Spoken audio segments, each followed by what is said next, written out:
तो स्वागत है आपका एसपी सेल्फ स्टडी में।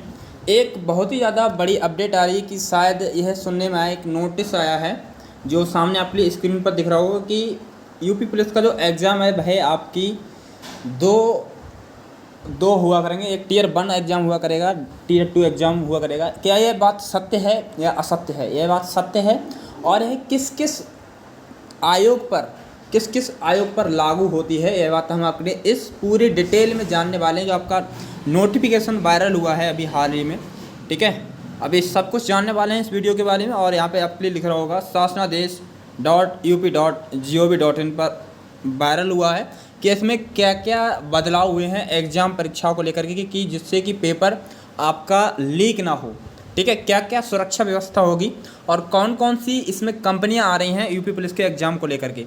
तो पूरे नोटिस को अच्छे से पढ़िएगा आपके लिए, जिससे कि अगर आप पेपर देने जाते हैं तो आपके सब कुछ समझ में आ जाए क्या रोल है क्या नहीं है, ठीक है। और क्या क्या बदलाव हो रहे हैं आपके एग्ज़ाम में, यूपी पुलिस के एग्ज़ाम में और यूपी SSS के एग्ज़ाम में और अध्यक्ष विद्युत सेवा आयोग के एग्ज़ाम में, ठीक है। जो जो नोटिस है मैं आपके लिए दिखा देता हूँ एक बार, ठीक है। देखो नोटिस आपका क्या वायरल हुआ है। नोटिस यहाँ पे देखिए, प्रेषक यहाँ पे लिखा हुआ है, प्रेषक डॉक्टर देवेश चतुर्वेदी अपर मुख्य सचिव उत्तर प्रदेश शासन, ठीक है। इनके लिए लिखा गया है सेवा में, एप्लीकेशन लिखा गया है सेवा में। उत्तर अध्यक्ष कौन है? उत्तर प्रदेश लोक सेवा आयोग प्रयागराज के लिए, और अध्यक्ष उत्तर प्रदेश अधीनस्थ सेवा चयन आयोग लखनऊ के लिए, और उत्तर प्रदेश पुलिस भर्ती एवं प्रोन्नति बोर्ड, और इसके बारे में भी लिखा गया है, ठीक है। ये है पुलिस के बारे में, ठीक है। आपके लिए दिख गया होगा आपके लिए जो मैंने हाईलाइट किया है। और उत्तर प्रदेश अध्यक्ष विद्युत सेवा आयोग लखनऊ, अध्यक्ष उत्तर प्रदेश शिक्षा सेवा चयन आयोग प्रयागराज, और अध्यक्ष सहकारी संस्थागत सेवा मंडल लखनऊ, और अध्यक्ष Uttar Pradesh power corporation limited Lucknow. और 8 नंबर पे इतने जो विभाग हैं इन सभी के लिए क्या है, एक नोटिस दिया गया है। इन सभी के लिए क्या है, एक नोटिस दिया गया है। और यहाँ पे क्या, कार्मिक अनुभाग नंबर 4 लखनऊ, दिनांक कब की है? 19 जून 2024 की बात है। विषय किस विषय में है? यहाँ पे देखिए विषय लिखा हुआ है, विषय देखिए विषय क्या है। विषय प्रदेश के विभिन्न भर्ती आयोग चयन बोर्ड के चयन प्रक्रिया को पारदर्शी और शुचितापूर्ण ढंग से कराए जाने संबंधित दिशा निर्देश दिए जाने के संबंध में, मतलब कि आपका पेपर लीक ना हो, इस पर मतलब कि पारदर्शी तरीके से और शुचितापूर्ण मतलब कि अच्छे ढंग से कराने के संबंध में कुछ दिशा निर्देश दिए गए हैं आपके बोर्ड के लिए, ठीक है। कुछ दिशा निर्देश दिए गए हैं, ठीक है। तो जो जो दिशा निर्देश दिए गए हैं उनके लिए पढ़ लेते हैं। देखिए पहला पढ़ते हैं, अच्छे से पढ़ते हैं और लास्ट तक जरूर देखिएगा, जिससे कि आपके लिए सब कुछ समझ में आ जाए और आप अंदाज़ा भी लगा लेंगे कि आपका एग्ज़ाम कब तक होगा, ठीक है। आपका इसमें यह भी पढ़ेंगे कि इसमें क्या क्या बदलाव हुआ, क्या सच में एग्ज़ाम टीयर 2 एग्ज़ाम होगा यूपी पुलिस का, सब कुछ जानने वाले हैं, ठीक है। उत्तर प्रदेश के विभिन्न आयोग चयन बोर्ड की चयन प्रक्रिया को त्वरित एवं पारदर्शी तरीके से कराने के समयशील बनाए जाने एवं स्वच्छतापूर्ण चयन कराने के लिए परीक्षा केंद्रों का निर्धारण आदि के संबंध में शासनादेश संख्या 15/24/2018 का दिनांक 20/11/2018 के द्वारा विस्तृत नीति निर्धारित की गई है। साथ ही उत्तर प्रदेश लोक सेवा आयोग द्वारा आयोजित की जाने वाली प्रतियोगी परीक्षाओं के समुचित प्रबंधन के संबंध में शासनादेश संख्या जो दिया रखा है दिनांक 24 मई 2023 निर्गत किया गया है, ठीक है। ये बात आपके लिए समझ में आ गई होगी, मतलब कि कुछ निर्देश दिए गए हैं, ठीक है, आपके लिए, ठीक है। देखिए पहले नंबर पे ये था, दूसरे नंबर पे क्या था, इस संबंध में विभिन्न भर्ती आयोग चयन बोर्ड की चयन प्रक्रिया में सुधार और परीक्षा प्रणाली को शुद्ध व स्वच्छतापूर्ण बनाने के लिए निम्नवत व्यवस्था निर्धारित की जाती है। मतलब कि परीक्षा के जो नियम हैं उसमें क्या है, कुछ सुधार किया गया है, परीक्षा के नियम में कुछ सुधार किया गया है और शुद्ध व स्वच्छतापूर्ण बनाने हेतु निम्नवत व्यवस्था की गई है, ठीक है। और देखिए नंबर 3 पे क्या है, परीक्षा केंद्रों का चयन निर्धारण। परीक्षा केंद्रों का जो चयन निर्धारण है वो कैसे होगा? परीक्षा केंद्रों का चयन निर्धारण देखिए कैसे होगा। प्रदेश की विभिन्न प्रतियोगी परीक्षाओं में स्वच्छता और पारदर्शिता बनाए रखने हेतु परीक्षा केंद्रों का चयन निर्धारण और अधिक सावधानीपूर्वक की जाने की आवश्यकता है। मतलब कि पेपर, अब तक जो पेपर हुआ है मेरे ख्याल से सभी लीक होते ही चले आ रहे हैं, कोई ना कोई माफिया लीक कर ही देता है, जिससे कि बच्चे की मेहनत बर्बाद हो जाती है टोटल, ठीक है। और फिर क्या है, बर्बाद हो जाता है, फिर बच्चे का मन भी नहीं लगता पढ़ने में, ठीक है। फिर आगे क्या कह रहा है, इसमें की जाने की आवश्यकता है जिसमें जिला प्रशासन का योगदान सबसे महत्वपूर्ण है। जो जिला प्रशासन होगी, मतलब कि जो जिला की पुलिस होगी, उसका इसमें बहुत महत्वपूर्ण योगदान रहने वाला है। इसके लिए महत्वपूर्ण गुणवत्ता परीक्षा केंद्रों के चयन निर्धारण हेतु कुछ दिशा निर्देश दिए गए हैं, ठीक है। कुछ दिशा निर्देश दिए गए हैं, जैसे शासनादेश, देखिए यहाँ पे पढ़ लिया होगा। देखिए क्या दिशा निर्देश दिए गए हैं। जो जिला अधिकारी हैं वो क्या है, अध्यक्ष होंगे, ठीक है। जिला अधिकारी क्या है, वह अध्यक्ष हैं। और वरिष्ठ पुलिस अधीक्षक, पुलिस आयुक्त के द्वारा नामित वरिष्ठ पुलिस अधिकारी, ये सब ये दे रखे ना, उच्च शक्ति तकनीक। और देखिए उन्होंने क्या है, इन लोगों ने उपरोक्त समिति द्वारा परीक्षा केंद्रों का चयन केवल 2 श्रेणियों में किया जाए। इन्होंने एक समिति बनाई है कि परीक्षा केंद्रों का चयन केवल 2 श्रेणियों में किया जाए। परीक्षा केंद्रों का चयन किसमें, केवल 2 श्रेणियों में की जाए। श्रेणी ए और एक श्रेणी बी। श्रेणी ए क्या कहती है, श्रेणी ए कहती है इस श्रेणी में समुचित आवश्यक सुविधाओं वाले राजकीय माध्यमिक विद्यालय और राजकीय डिग्री कॉलेज, राज्य एवं केंद्र के विश्वविद्यालय, पॉलिटेक्निक, राजकीय इंजीनियरिंग कॉलेज, राजकीय मेडिकल कॉलेज ही सम्मिलित होंगे। मतलब कि जो श्रेणी में होंगे वो सभी सरकारी स्कूल ही क्या होंगे, सरकारी स्कूल क्या होंगे, सम्मिलित होंगे परीक्षा कराने में। मतलब कि इन स्कूलों में सेंटर जाएंगे, मतलब कि जो भी एग्जाम होगा सबसे पहले इन्हीं में सेंटर जाएंगे। कौन कौन से में, राजकीय माध्यमिक विद्यालय में, राजकीय डिग्री कॉलेज में, राजकीय एवं केंद्रीय विश्वविद्यालय में, पॉलिटेक्निक, राजकीय इंजीनियरिंग कॉलेज और राजकीय मेडिकल कॉलेज ही सम्मिलित होंगे, श्रेणी ए में होंगे। और बी में क्या होंगे, बी में देखिए, बी में होंगे इस श्रेणी में ऐसे ख्याति प्राप्त तथा सुविधा संपन्न वित्त पोषित शैक्षणिक संस्थाएं ही सम्मिलित होंगी जो पूर्व में संदिग्ध व विवादित या काली सूची में ना रही हों। जो विवादित ना हो, कोई कॉलेज वॉलेज कोई ऐसा कोई ना हो, ऐसा कोई मामला देखने को ना मिला हो नकल संबंधी, उनके लिए क्या है, सूची में रखा गया है। ऐसा नहीं कि जिसमें होगा कोई विवादित हो, उसमें नहीं रखा जाएगा। और आगे दे रखा है परीक्षा केंद्रों के चयन हेतु निम्नलिखित मानक होंगे। परीक्षा केंद्रों के चयन हेतु क्या है, निम्नलिखित मानक होंगे। निम्नलिखित क्या होंगे, मानक होंगे।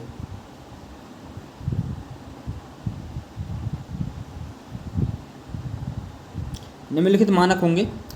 देखिए नंबर 1 में आ गया परीक्षा केंद्र उपरोक्त श्रेणी ए या बी के अनुसार। जो परीक्षा श्रेणी ए और बी आपके लिए समझ में आ गई होगी, ए और बी के अनुसार। नंबर 1 आपका जो एग्ज़ाम सेंटर होगा, एग्ज़ाम सेंटर बस स्टैंड के पास होगा और रेलवे स्टेशन के पास होगा और कोषागार से जो दूरी होगी उसकी 10 किलोमीटर की परिधि में होगी। मतलब कि लगभग 10 किलोमीटर की क्या होगी, दूरी होगी कोषागार से। और आपका जो एग्ज़ाम सेंटर होगा, आपका जो एग्ज़ाम सेंटर होगा बस स्टैंड के पास होगा और रेलवे स्टेशन के पास होगा। और जो कोषागार होगी, जहाँ पे जो प्रतियाँ रखी होंगी एग्ज़ाम सेंटर, एग्ज़ाम की जो प्रश्न पत्र रखे होंगे, वहाँ से केवल 10 किलोमीटर की दूरी पर होगा एग्ज़ाम सेंटर।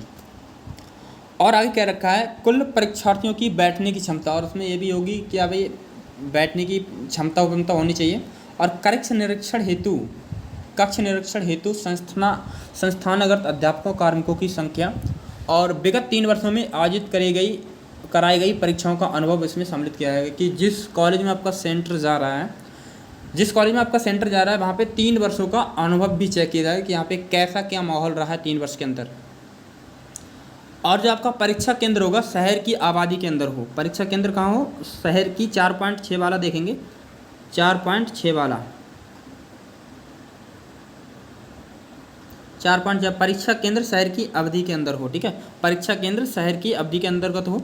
और क्या दे रखा है इसमें, परीक्षा तक जाने हेतु मार्ग यातायात साधनों की स्थिति, ऐसी स्थिति होनी चाहिए कि जहाँ पे जो भी पेपर देने आए परीक्षार्थी, तो वहाँ पर आने जाने की सुविधा हो। ऐसा कि ना हो कि वहाँ पे जो ट्री होती हैं, बैटरी वाला इलेक्ट्रिक रिक्शा होता है, उससे भी ना जा पाएँ। मतलब कि सुविधा परिपूर्ण होनी चाहिए कि हाँ आराम से जा सकें।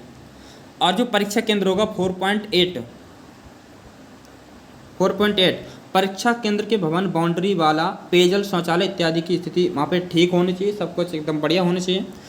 और परीक्षा केंद्र पर फर्नीचर, विद्युत उपकरणों, ये सब मतलब कि फर्नीचर वगैरह, विद्युत उपकरण, बिजली सब कुछ अच्छी होनी चाहिए, स्थिति बढ़िया होनी चाहिए। और क्या है यहाँ पे सीसीटीवी की अनिवार्य उपलब्धता शिक्षण संस्थान अथवा बोर्ड आयोग द्वारा सुनिश्चित की जाएगी।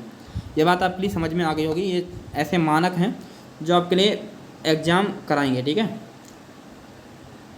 एग्जाम कराएंगे। आगे क्या रखा है, परीक्षा केंद्र चयन हेतु निम्नलिखित बिंदुओं का ध्यान रखा जाए। परीक्षा केंद्र के चयन हेतु जब परीक्षा केंद्र का चयन हो, मतलब कि जो बोर्ड ने निर्देश दिए हैं बोर्ड के लिए, ठीक है, निर्देश दिए हैं, जो परीक्षा केंद्र का चयन हो तो निम्नलिखित बातों का ध्यान रखा जाए। क्या क्या बातों का ध्यान रखा जाए? नंबर 1 5.1 में कह रहा है परीक्षा केंद्र का चयन यथासंभव नगरीय क्षेत्र में ही हो, जहाँ मतलब कि सिटी में ही हो हो केंद्र का चयन, नगरीय क्षेत्र में ही। आवश्यकता पड़ने पर परीक्षा केंद्र जो है ग्रामीण क्षेत्रों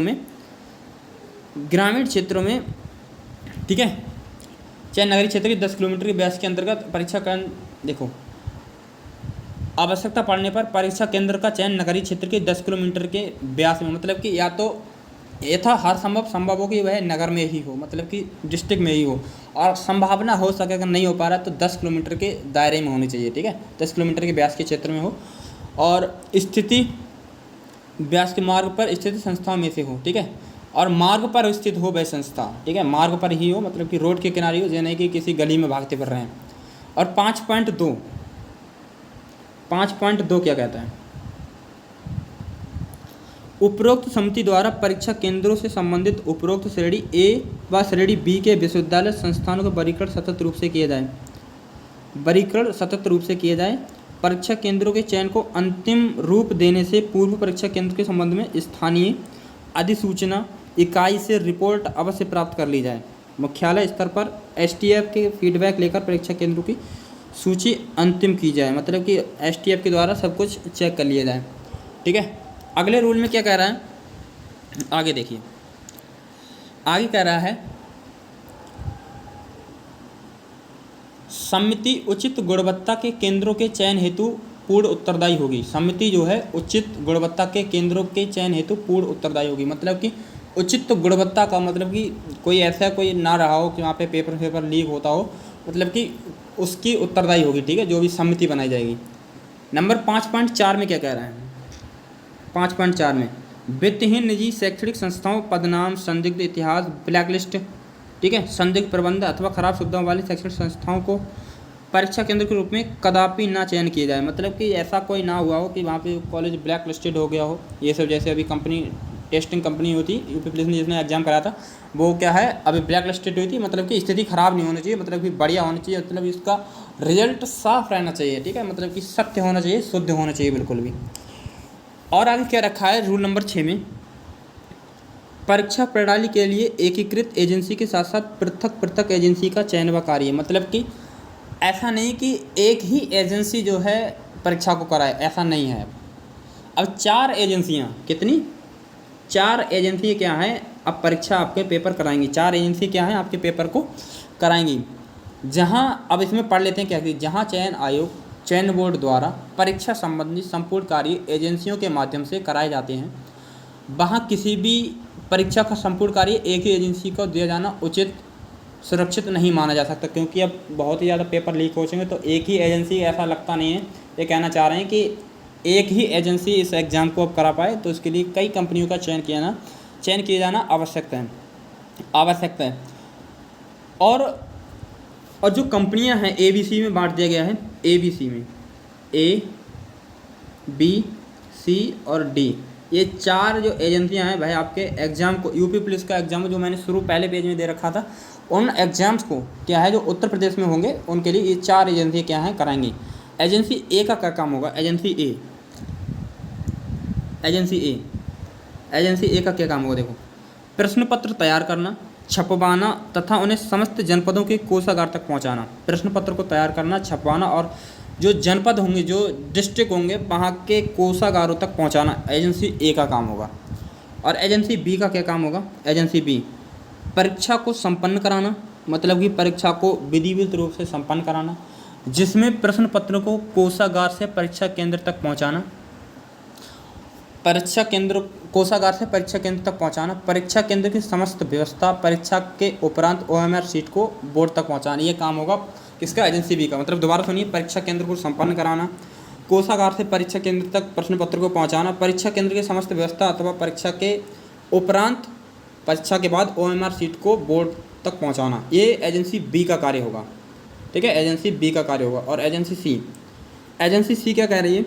6.3 में दे रखा है, परीक्षा केंद्र पर सुरक्षा व्यवस्था के बारे में जो बात की गई है, जिसमें सिक्योरिटी फ्रेसिंग, बायोमेट्रिक, ठीक है, स्कोर चयन संस्था बोर्ड द्वारा CCTV कंट्रोल रूम की स्थापना इत्यादि सम्मिलित हो। मतलब कि पूरी सिक्योरिटी, CCTV, STF, पुलिस, सब कुछ इसमें होगा।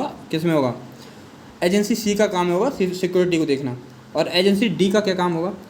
रिजल्ट को तैयार करना। ठीक है, OMR सीट की स्कैनिंग आयोग बोर्ड परिसर में कराकर, स्कैनिंग जो होगी मतलब कि रिजल्ट जब बनाएगा तो बोर्ड परिसर में ही बनाया जाएगा, कराकर परीक्षा का स्कोर चयन संस्था बोर्ड आयोग को उपलब्ध कराना। जो बोर्ड आयोग होगा उसके लिए दे देना कि हाँ, इस बच्चे के इतने नंबर बन रहे हैं, इस बच्चे के इतने नंबर बन रहे हैं। ये किस एजेंसी का काम होगा? एजेंसी डी का कार्य होगा। एजेंसी डी का कार्य होगा। और क्या है आगे दे रखा है? प्रश्न पत्रों की तैयारी। 7 नंबर पे क्या दे रखा है? प्रश्न पत्रों की तैयारी। प्रश्न पत्रों की तैयारी देखिए क्या दे रखा है 7 नंबर पे।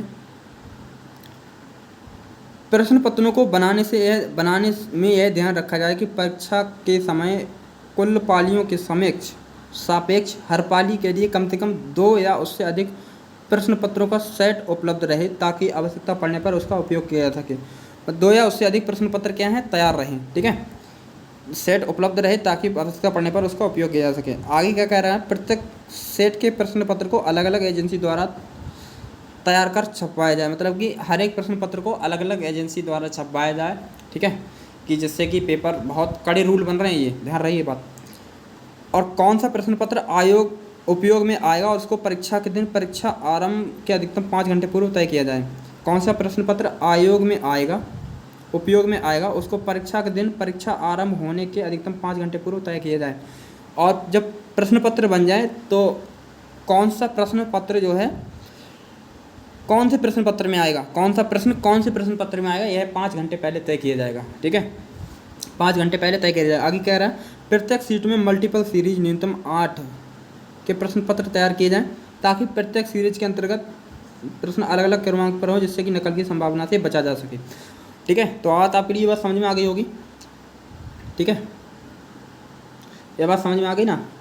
आगे क्या रखा है? प्रत्येक सीरीज में प्रश्नों तथा प्रश्नों के विकल्प में जम्बड़ अलग अलग क्रमांक पर हों, और अगल बगल में अभ्यर्थियों को पृथक सीरीज के प्रश्न पैकिंग में वितरित किया जाए। ठीक है, और यहाँ पे दे रखा है यह शासनादेश इलेक्ट्रॉनिकली जारी किया गया है, इस पर हस्ताक्षर की आवश्यकता नहीं है। इस शासनादेश के प्रमाणिकता वेबसाइट, इस जो दे रखी है वेबसाइट, इस पर जाकर के की जा सकती है, सत्यापित की जा सकती है, चेक कर सकते हैं। ठीक है, आगे क्या कह रखा है? आगे देखिए क्या कह रहा है, आगे देखिए।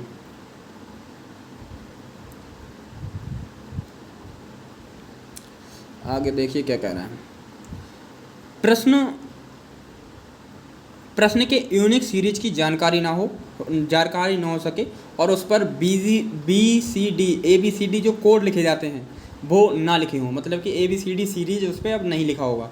इसमें ये क्या रखा है साफ ABCD जो सीरीज लिखे जाते हैं, इसका ABCDEFG ये जो लिखे जाते हैं वो सब अब नहीं होंगे। ठीक है, ये सब उसमें रूल कर दिया गया है। आगे क्या रखा है? 4 लाख से ऊपर अभ्यर्थी हेतु, 4 लाख से अगर ऊपर अभ्यर्थी होते हैं तो टियर 2, अगर 4 लाख से अधिक अभ्यर्थी होते हैं किसी परीक्षा में तो उसका टियर 2 जरूर कराया जाए। टियर 2 मतलब कि अब अगर 4 लाख से ज़्यादा अभ्यर्थी होते हैं तो उसका टियर 2 कराया जाएगा। तो आपको पता है यूपी पुलिस में कितने फॉर्म किए हैं, तो अपने पता चल गया होगा। इससे कम संख्या पर भी टियर 2 का विकल्प चुना जा सकता है। ठीक है, टियर 2 एग्ज़ाम कराया जा सकता है यूपी पुलिस का। ठीक है, अनिवार्य किया जाए। ठीक है, ऐसे दिशा निर्देश दिए गए हैं, शासन ने ऐसे दिशा निर्देश दिए हैं। 4 लाख से अगर ऊपर अभ्यर्थी होते हैं तो टियर 2 जरूर कराया जाएगा। टियर 2 भैया, टियर 2, टियर 1 SSC की तरह, SSC CGL की तरह, CHSL की तरह, ये सब जरूर कराया जाएगा। आगे क्या रखा है? एक पाली में यथासंभव अधिकतम 5 लाख अभ्यर्थी ही हों। एक पाली में अधिकतम 5 लाख अभ्यर्थी हों। इससे अधिक परीक्षार्थियों होने पर कई पालियों में परीक्षा कराई जाए। अगर 5 लाख से अधिक रहते हैं, 5 लाख से अधिक अभ्यर्थी रहते हैं तो 2 पालियों में, ठीक है, उससे अधिक 2 या 3 पालियों में परीक्षा कराई जाए। ठीक है, और अधिक अभ्यर्थी होने पर 1 या उससे अधिक पालियों में परीक्षा कराए जा सकते हैं। और पीसीएस परीक्षा एक विशिष्ट परीक्षा है। क्या चीज़? पीसीएस परीक्षा एक विशिष्ट परीक्षा है। पीसीएस परीक्षा एक विशिष्ट परीक्षा है, अतः यदि आयोग चाहे तो इससे अधिक परीक्षार्थी होने पर भी उक्त परीक्षा को एक पाली में ही करा सकते हैं। ठीक है, एक पाली में करा सकते हैं पीसीएस की परीक्षा को। और क्या रखा है?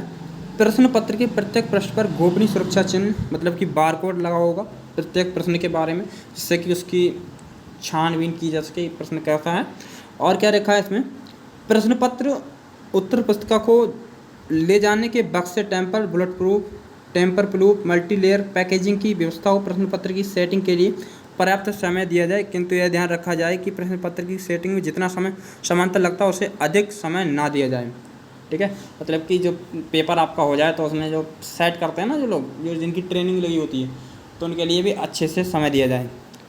आगे क्या रखा है? आगे क्या क्या रखा है देखो, प्रिंटिंग प्रेस संबंधी बरती जाने वाली सावधानी। जब प्रिंटिंग प्रेस से पेपर जब बने तो प्रिंटिंग प्रेस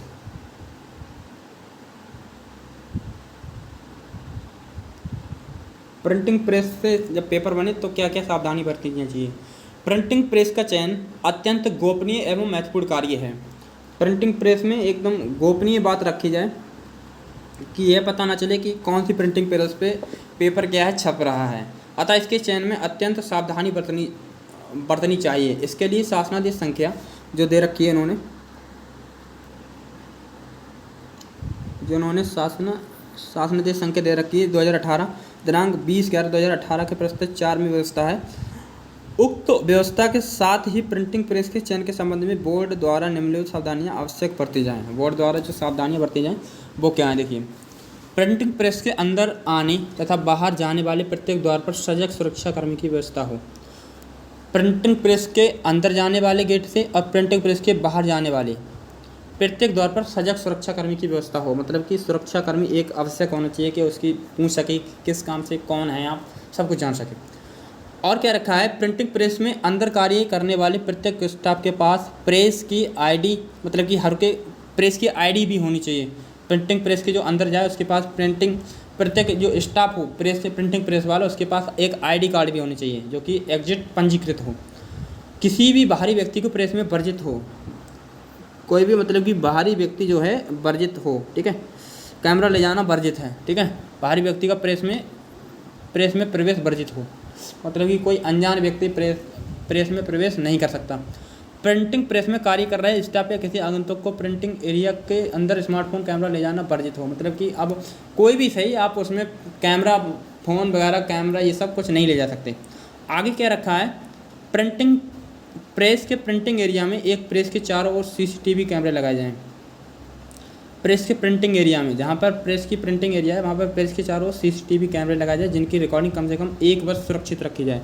उनकी रिकॉर्डिंग क्या है? 1 वर्ष तक सुरक्षित रखी जाए तथा सुरक्षा एजेंसी द्वारा तत्काल मांगने पर यह रिकॉर्डिंग उन्हें उपलब्ध कराई जा सके। टेंडर के शर्त में यह बाध्यकारी शर्त होनी चाहिए। ठीक है, जैसे कि आपकी गुजरात में पेपर बना तो वहीं से ही लीक हो गया, तो इसमें अब नहीं हो सकेगा। ऐसे सख्त कानून ला दिए गए हैं। आगे क्या रखा है? उपरोक्त 8 या 5 के टेंडर कार्यकारी में बाध्यकारी हों। ठीक है, बाध्यकारी हो, ये सभी एकदम अनिवार्य है। ठीक है, आगे यह क्या रखा है? आगे पॉइंट में कह रहा है OMR सीट के बारे में कुछ कह रहा है। OMR सीट देखिए, OMR सीट के बारे में क्या कह रहे हैं? OMR सीट देखो,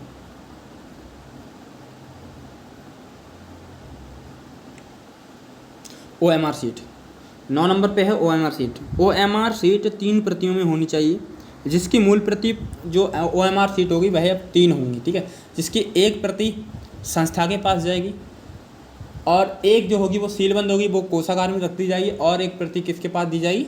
अभ्यर्थी को दे दी जाएगी OMR सीट में। ये बात ध्यान रहे। और आगे क्या क्या रखा है? OMR सीट का मूल्यांकन स्कोर प्रोसेसिंग प्रक्रिया में पूर्ण ऑटोमाइजेशन होना चाहिए। प्रोसेसिंग प्रक्रिया में। ठीक है, मूल्यांकन को ऑटोमाइजेशन ऑटोमेटिक होना चाहिए। और क्या रखा है? अनुश्रवण तथा संवेदीकरण। ये क्या क्या रखा है उन्होंने? 4 लाख से अधिक अभ्यर्थियों वाली अन्य संवेदनशील परीक्षाओं में परीक्षा से पहले मुख्य सचिव स्तर पर मंडल युक्त जिलाधिकारी जो भी दे रखे हैं के साथ तैयारी बैठक यथासंभव बीसी के माध्यम से हो, जिसमें चयन आयोग के अध्यक्ष भी सम्मिलित हों। उक्त तैयारी बैठक में अपर महानिदेशक एसटीएफ भी उपस्थित रहें। जब तैयारी हो पेपर कराने की, ठीक है, जब अब 4 लाख से अधिक हो तो मतलब कि एक बैठक हो। चयन आयोग बोर्ड जनपद द्वारा परीक्षा में जुड़े विभिन्न अधिकारियों, मजिस्ट्रेट परीक्षा केंद्र पर लगाए परीक्षा को संचालित करने वाले कर्मी व सेक्टर मजिस्ट्रेट, सेक्टर मजिस्ट्रेट के साथ प्रशिक्षण की व्यवस्था चयन आयोग बोर्ड द्वारा जिला प्रशासन के माध्यम से सुनिश्चित किया जाए। ये 10.2 में कह रखा है, ठीक है, 10.2 में कह रखा है। और आगे 10.3 में कह रखा है सेक्टर मजिस्ट्रेट और सेक्टर मजिस्ट्रेट और स्टैटिक मजिस्ट्रेट, सेक्टर मजिस्ट्रेट और स्टैटिक मजिस्ट्रेट द्वारा परीक्षा से पूर्व केंद्र का भ्रमण व समस्त व्यवस्थाएं सीसीटीवी की क्रियाशील के बारे में पुष्टि सत्यापन कर लिया जाए। किसके द्वारा? सेक्टर मजिस्ट्रेट के द्वारा और स्टैटिक मजिस्ट्रेट के द्वारा, ठीक है, पूर्णतः सत्यापन कर लिया जाए कि सब कुछ क्रिया सही चल रही है या नहीं चल रही है।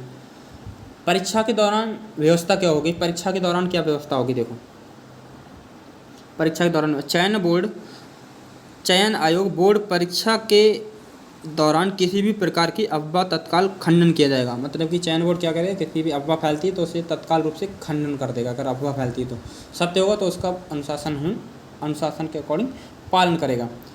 11.2 में क्या रखा है? 11.2 में परीक्षा के पूर्व, परीक्षा के दौरान व उसके पश्चात संबंधित चयन आयोग बोर्ड द्वारा एसटीएफ जनपदीय पुलिस के अधिकारियों के साथ निरंतर संवाद बनाए रखा जाएगा। परीक्षा के पूर्व और परीक्षा के दौरान मतलब कि जो अधिकारी होंगे उनसे निरंतर संबंध बनाए रखे जाएंगे, ठीक है। और क्या रखा है 11.3 में? परीक्षा के दौरान कंट्रोल रूम से उसकी सतत निगरानी की जाएगी। जब भी परीक्षा हो रही होगी तो परीक्षा के दौरान कंट्रोल रूम से उसकी क्या है, निगरानी की जाएगी, ठीक है। कंट्रोल रूम से उसकी क्या है, निगरानी की जाएगी। इस वाले में क्या रखा है इन्होंने। और परीक्षार्थियों का सत्यापन, इसमें क्या रखा है? परीक्षार्थियों के स्कैंड हस्ताक्षर, मतलब कि वो हस्ताक्षर होंगे वो स्कैंड होंगे, और फोटो का मिलान परीक्षा केंद्र पर किया जाए, फोटो उनका मिलान किया जाएगा। और 12.2 में क्या रखा है? परीक्षार्थियों की बायोमेट्रिक लेते समय बाएं हाथ का थंब इम्प्रेशन, आइरिस कैप्चर ठीक से लिया जाए, मतलब कि अंगूठा अच्छे से लिया जाए और आपकी आंखें अच्छे से स्कैन की जाए, वो सब, ठीक है, अच्छे से किया जाए।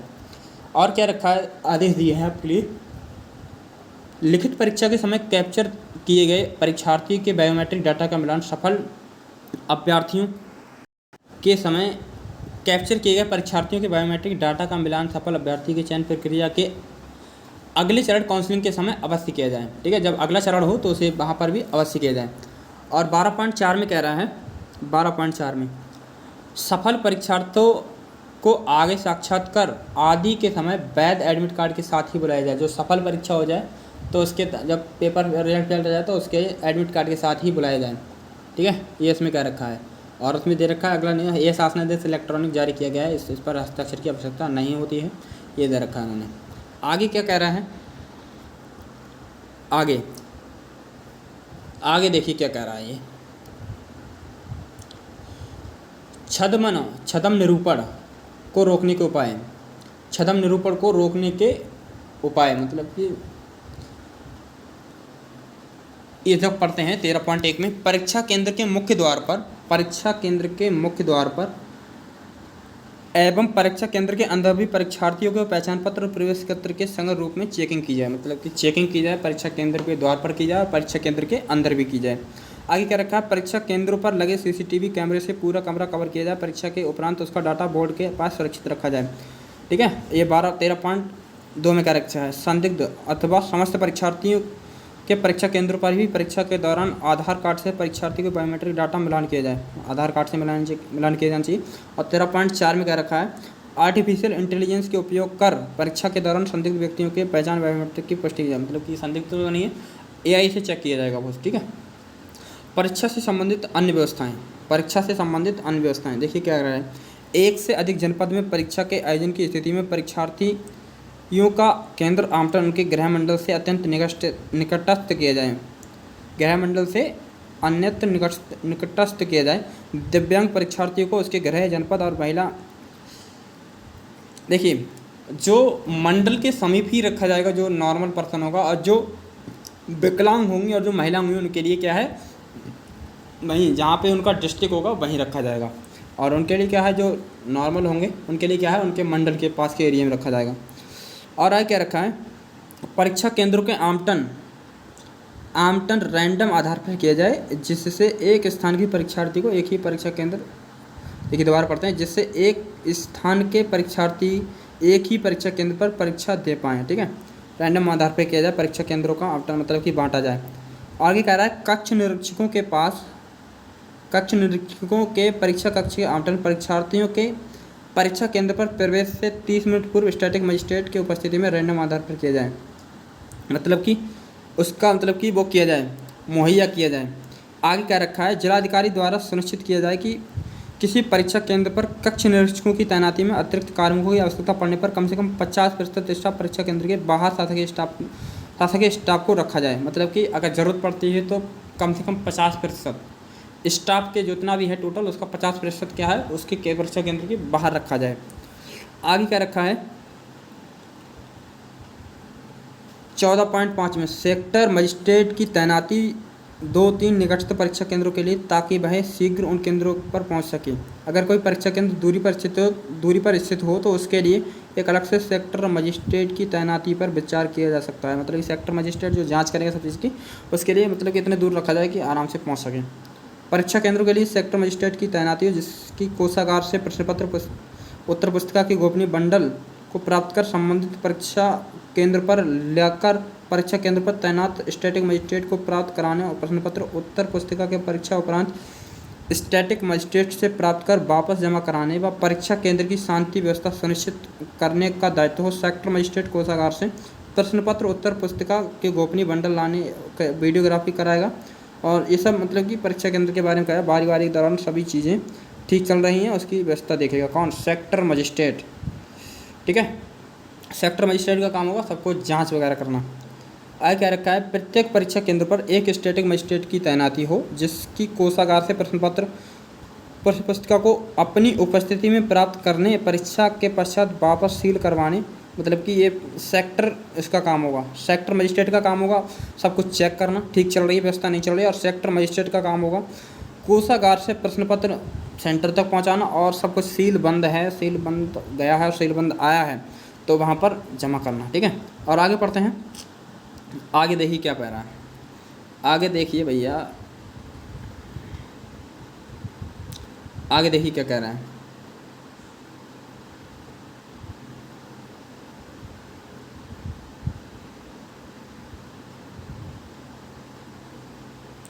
देखिए, सीलबंद करने, परीक्षा केंद्र की शांति व्यवस्था सुनिश्चित करने व कक्ष निरीक्षकों के रैंडम तैनाती करने का दायित्व हो किसका, सेक्टर स्टैटिक मजिस्ट्रेट का।